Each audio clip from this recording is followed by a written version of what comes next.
I'm autistic, and I often use a common technique known as masking to essentially appear less autistic. I work on using more eye contact than what comes naturally to me. I script and rehearse responses to basic questions so that they come more easily. I force myself to be more aware of social cues that require my attention, like jokes that need to be laughed at, sad disclosures that need my concern, and general conversations that need me to respond. Masking can be useful. Masking can be a survival technique. For some of us, masking is all we've known for years, but it takes a toll. So, what exactly is autistic masking and what is the true cost? Before I get too far into it, hello, my name is Nell, and I have things to say about disability, chronic illness, mental health, and current events. If that sounds like something that interests you, I would love it if you would subscribe to the channel. Come back every second Wednesday when I upload my regular videos. Turn your notifications on so that you know if I make an extra video when something strikes my fancy. Let me know what you think of my videos in the comments section, and if you know of somebody who would benefit from or enjoy one of my videos or the whole channel, please feel free to share a link with them. I was diagnosed with autism when I was 30, so I got there a little late. I had suspected it in my mid-20s. I started suspecting it then when I was in therapy. And when I looked back, I could see clear signs of it all throughout my childhood. But being in an environment where my autism wasn't recognized, let alone sort of believed or taken seriously, meant that a whole lot of autistic behaviors were seen in a different light. Monologuing joyfully about my favorite things was being seen as too chatty. Stimming with my hands was seen as irritating fidgeting. Getting anxious about sensory or social overload was seen as making a fuss about nothing. Avoiding eye contact would see me being told I was rude.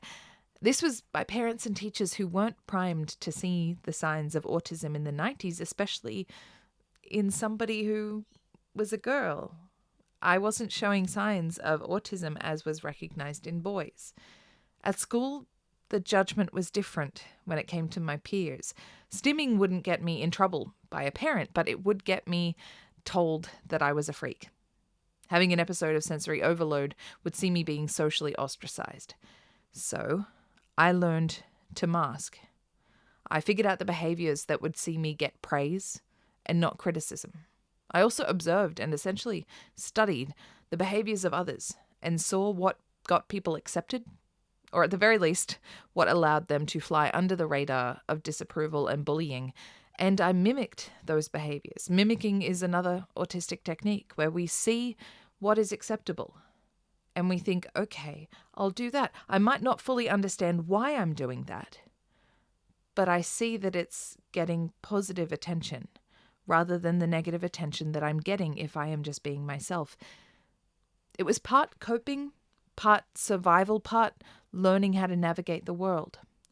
As a child, a lot of my masking was subconscious.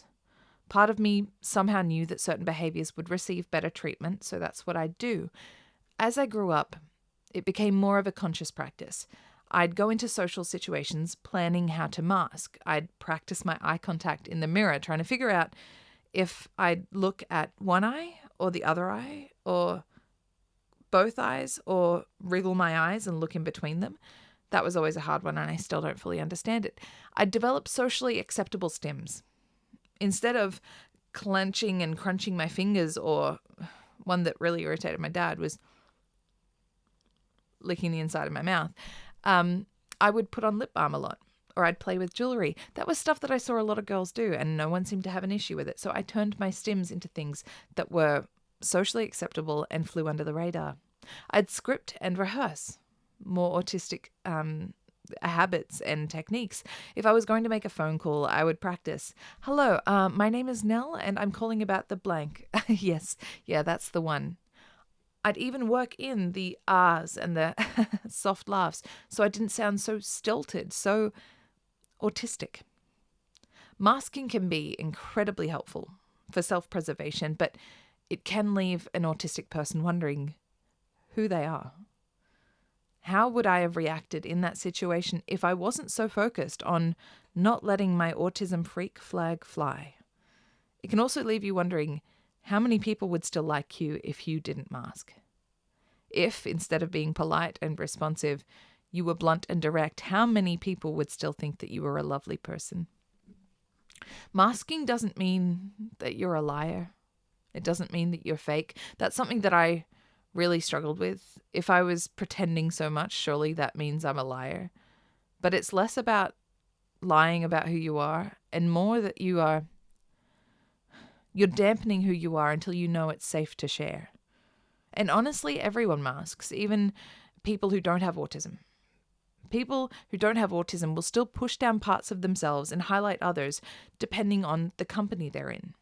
Whether they're at work, whether they're with their extended family, whether they're with their partners, friends, or meeting new people, everybody will mask to a certain extent. They'll think, okay, I'm just feeling this situation out.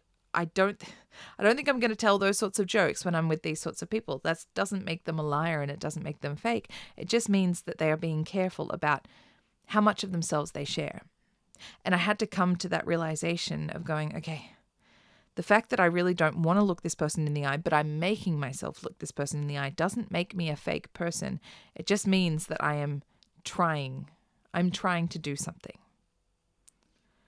The people I trust will see me stim. They'll see my hands clench and they'll see me bounce on my chair and they'll see me get excited about food by patting my chest. They'll hear my echolalia, the repetition of sounds or phrases that catch my autistic ear. When I just repeat something that somebody says, when I hear a noise outside and I'll just repeat it.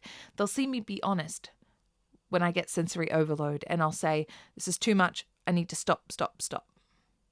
They'll have conversations with me where I monologue my hobbies and my fixations. They'll speak to me and notice that I don't maintain eye contact. I'll keep doing what I'm doing. They'll see me allow myself to be autistic because it's safe. But there are a lot of situations in which I do mask. A recent experience I had that really showed me the toll of masking was a work experience I had. I play music and sing at markets, and I do a lot of masking. Fortunately, I don't have a lot of interactions over the hours that I work. I'll often work 2 to 4 hours at a market playing music, and there are some interactions scattered here and there, and I can quickly mask. Someone approaches me and compliments my music, and I can say, oh, thank you so much, that's so sweet, and go back to playing music. A kid comes up and asks me, are you the music person? I sure am. Have a good day, little man. Off he goes. Somebody asks me, what kind of guitar do I play? And I say, oh, it's a half-size classical. Yeah, lovely sound. And then I go back to playing music for another 20 minutes before I'm, spoken to. But on the Easter weekend, I went to play a market gig.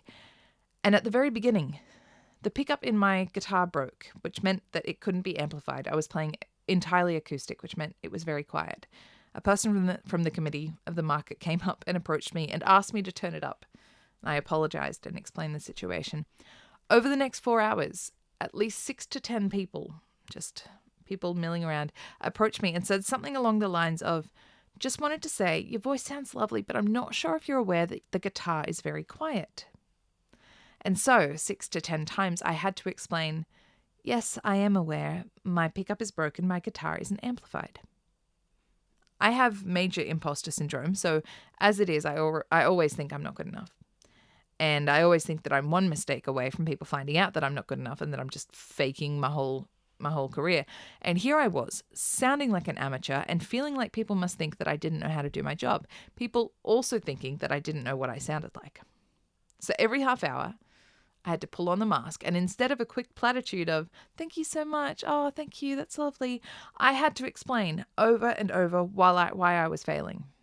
Over and over and over and over and over and over.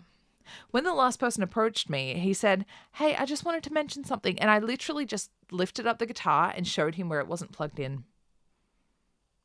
Yeah, buddy, that's why it's quiet. The exhaustion of masking is wanting to scream into my microphone, my guitar is broken, it can't be amplified, stop asking. I don't want to be polite anymore. I don't want to keep looking these people in the eye anymore. I want to be able to say, do you really think I don't know what I sound like? Do you really think I could play for 2 hours and not realize my guitar isn't plugged in? Stop asking, stop asking. Stop talking to me. Stop looking at me. I want to go home. That's what happens. That's what happens when you mask too much. You want to stop being polite. You want to stop answering the questions. You just want to say, stop it. But I was at work. So I kept masking, and every time I had one of these interactions, I fought off a meltdown. Yes, I can hear myself. Yeah, the guitar pickup is broken, and I'm very sorry, but it won't be amplified. Yes, thank you for letting me know. Okay. I closed my eyes, I prayed, and I kept on playing. By the time I finished that gig, I was shaking. I didn't want to be looked at or spoken to anymore. The mask had slipped, and I couldn't put it back on again. I was pale, I was close to tears, and I had to go home. Masking can be useful, but it can also be devastating for the health of people with autism. It can increase stress, it can bring on meltdowns, it can put off a diagnosis by disguising the signs. It can stop others from believing they have autism because they hide it so well. And eventually, when the masking stops, you realize that you've used up all your energy and you have absolutely nothing left.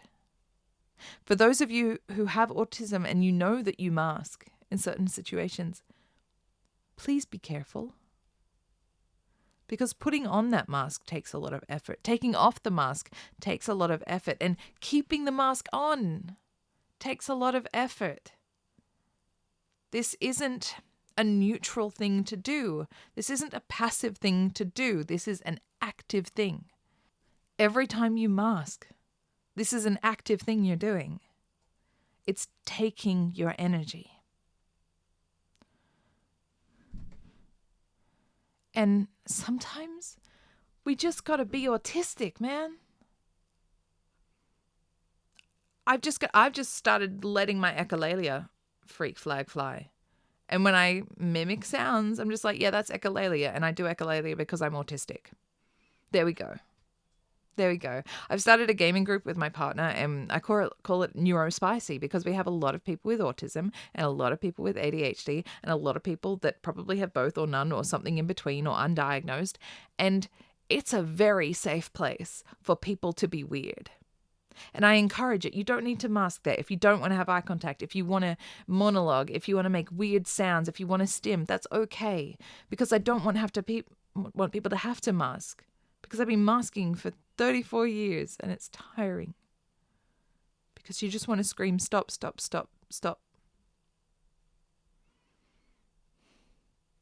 Be careful. That's all for this one. Thank you so much for listening and learning with me. I have one more special thing. People who have been watching my channel for a while, you might have seen a video that I did years ago about my stuffed animal collection, and you know that I love monkeys. Well, I have an addition to the family, another addition. I had Grum join the family a little while ago, but I have another addition. A subscriber sent me a little friend, and I'm going to show him to you.